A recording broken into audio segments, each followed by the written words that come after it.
Hi friends, जब भी हम इस ड्रोन को उड़ाते हैं तो ये एक ही डायरेक्शन में चले जाता है। तो आज के वर्कशॉप में हम इसके प्रॉब्लम को ढूंढ के इसका सोल्यूशन हम करेंगे। और मैं आपको एक प्रॉपर वे में किस तरीक़ा से आपको सबसे पहले क्या चेक करना है, फिर क्या करना है, एक प्रॉपर वे में स्टेप बाय स्टेप मैं आपको इसे रिपेयर करके दिखाऊंगा। तो सबसे पहले हम ड्रोन के बारे में थोड़ा सा जान लेते हैं। तो जब भी हम ड्रोन को फ्लाई करते हैं तो उसका जो चारों मोटर है वो फुल स्पीड में रोटेट करता है। जब आगे मूव करना हो तो उसके आगे वाला जो दो मोटर है उसका स्पीड थोड़ा सा कम कर दिया जाता है। जब पीछे मूव करना हो तो पीछे वाला दो मोटर को वो स्पीड थोड़ा सा कम कर दिया जाता है। तो इस तरीक़ा से आप इसे मतलब कि फ्लाई करते हो और इसे दायाँ बायाँ आगे पीछे डायरेक्शन दे सकते हो।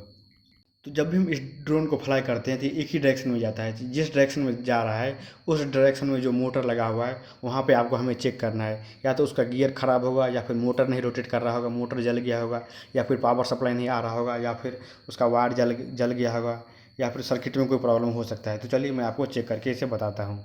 तो सबसे पहले आपको क्या करना है, चारों जो प्रोपेलर है उसे अपने हाथ से टच करके घुमा के देखना है ये कहीं जाम तो नहीं है। ये भी हो सकता है इसका जो शाफ्ट होगा वो कहीं पर टच हो रहा होगा, या फिर इसका प्रोपेलर कहीं पर टच हो रहा होगा, या फिर इसका जो प्रोपेलर का जो नीचे का माउथ है वो कहीं पर टच हो रहा है, जिसके कारण उसका स्पीड कम हो रहा है और उसके कारण भी हो सकता है।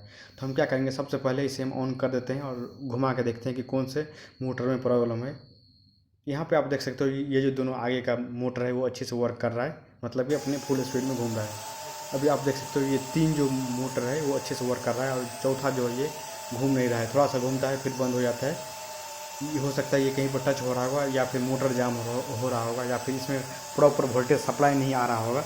चलिए मैं आपको स्टेप बाय स्टेप में आपको बताऊंगा किस तरीक़ा से आपको इसका प्रॉब्लम को ढूंढना है और उसका सोल्यूशन करना है।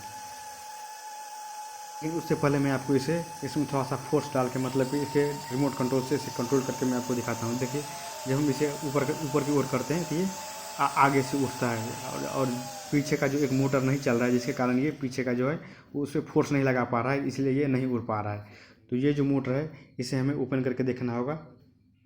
सबसे पहले हम इसे क्या करेंगे, इसका जो मेन स्विच है उसे प्रेस करके इसे हम ऑफ़ कर देंगे, और ऑफ़ करके हमें चेक करना है। तो इस ड्रोन को आपको पूरा ओपन नहीं करना है। तो सबसे पहले हम इसी यहाँ पे ओपन करेंगे, इसके प्रोपेलर को खोल देंगे, और प्रोपेलर को खोल के सबसे पहले इसे गियर को हमें चेक करना है। गियर को, या फिर वहाँ पर जो मोटर का वायर आया होगा वहाँ पर सप्लाई, इसे ऑन करके और सप्लाई चेक करना है कि यहाँ पे कितना वोल्ट आ रहा है। और फिर हम दूसरे में भी चेक करेंगे कितना वोल्ट आ रहा है। यदि दोनों में सेम वोल्टेज आ रहा होगा, इसका मतलब कि मेरा जो सर्किट है वो सही है और यहाँ पर पावर सप्लाई सही आ रहा है। उसके बाद देखेंगे मोटर रोटेट हो रहा है या फिर नहीं हो रहा है। यदि मोटर स्पीड में रोटेट हो रहा होगा तो हो सकता है इसके गियर में प्रॉब्लम होगा। तो इसे हम ओपन कर दिए, और इसका जो एक नीचे वाला जो कवर है उसे भी हम निकाल देंगे।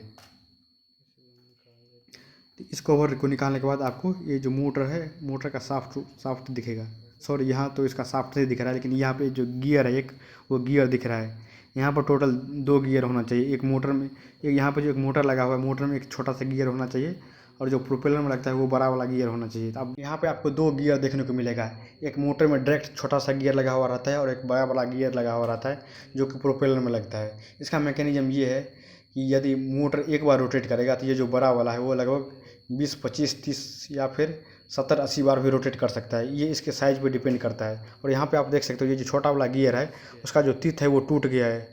उसका टिथ यहाँ पे नहीं के बराबर है, पूरा का पूरा टूट गया। इसीलिए जब ये थोड़ा सा फंसता है तो ये थोड़ा सा रोटेट करता है। इसका स्पीड कम हो गया है, इसी के मेन कारण। इसका जो मेन कारण है, ये छोटा वाला गियर का जो टिथ है वो पूरा का पूरा टूट गया है। चलिए मैं आपको दूसरा जो प्रोपेलर है उसे ओपन करके मैं आपको दोनों का जो गियर का जो टिथ है वो मैं आपको कंपेयर करके दिखाता हूँ।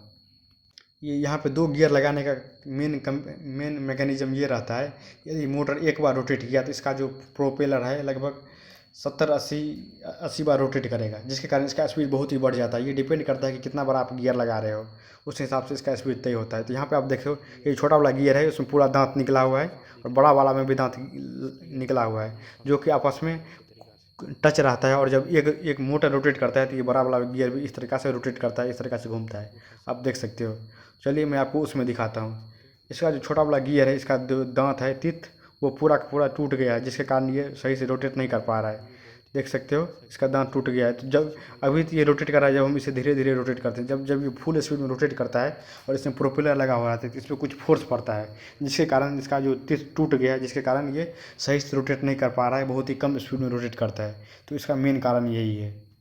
तो अभी आपको आगे नहीं बढ़ना है, इसका मतलब ये तय हो गया कि यहाँ पे पावर सप्लाई भी सही आ रहा है, इसका मोटर भी सही स्पीड में रोटेट कर रहा है, सही डायरेक्शन में भी रोटेट कर रहा है। लेकिन इसका जो गियर है, गियर टूट जाने के कारण, गियर का तिट टूट जाने के कारण इसका जो स्पीड है वो बहुत ही कम हो जा रहा है। अभी जब हम इसे रोटेट किए तो अभी आपको इसका फुल स्पीड दिख रहा होगा, मतलब यहाँ अच्छे से रोटेट कर रहा है। मैं आपको ये दूसरा वाला दिखा रहा हूँ जिसका गियर का जो तित है वो सही है। तो चलिए मैं आपको इसे फिर से चला के दिखाता हूँ, उसके बाद आपको पता चलेगा। देख सकते हो इसका जो स्पीड है वो बहुत ही अच्छा है, और यहाँ पे आप देख सकते हो इसका स्पीड थोड़ा सा कम दिख रहा होगा आपको। और अभी जो इसका स्पीड है वो थोड़ा सा सही दिख रहा होगा, इसलिए क्योंकि अभी इसमें प्रोपेलर नहीं लगा हुआ है। जब इसमें प्रोपेलर लगेगा तो इस पर हल्का सा फोर्स आता है, तो फोर्स के कारण ये जो गियर है वो स्लिप करना शुरू कर देता है, गियर का तित, इसीलिए ये फुल स्पीड में नहीं रोटेट कर पाता है। ये जो ड्रोन है, इस ड्रोन को सही करने के लिए हमें इसका गियर को चेंज करना होगा, गियर का, क्योंकि इसका तित टूट गया है जिसके कारण ये फुल स्पीड में नहीं रोटेट कर पा रहा है। मेरे पास गियर नहीं है, इसीलिए मैं तो इसे रिपेयर नहीं कर सकता। और ये जो ड्रोन है ये पहले से यूज कर चुका है, इसीलिए मतलब कि इसके बैटरी में भी प्रॉब्लम था, बैटरी भी इसका फूला हुआ है, और इसका गियर भी टूटा हुआ है, और इसका बैटरी का जो पिन है वो भी ख़राब था। और इससे साफ जाहिर होता है कि इसका मोटर जो है वो सही से चल रहा है, सारा कुछ सही है। इसका गियर सिर्फ प्रॉब्लम है गियर में, गियर को हमें इसे चेंज करना होगा। हेलो फ्रेंड्स, लास्टली में आपको यदि कुछ नहीं समझ में आता है तो आप मुझे कमेंट बॉक्स में पूछ सकते हो, और यदि आपका भी ड्रोन ख़राब हो चुका है, यदि उसमें कुछ प्रॉब्लम है तो आप मुझे कमेंट बॉक्स में बताना, मैं आपको उसका सोल्यूशन ज़रूर करके दूंगा। वीडियो पूरा देखने के लिए धन्यवाद। मैं आपको इस ड्रोन का पूरा फुल ओपन वीडियो अगले वीडियो में आपको दिखाऊंगा। इस ड्रोन का हम एक एक पार्ट को ओपन करके मैं आपको सारा चीज़ दिखाऊंगा, तो आप उस वीडियो को देखने के लिए मेरे चैनल को सब्सक्राइब कर सकते हो। धन्यवाद।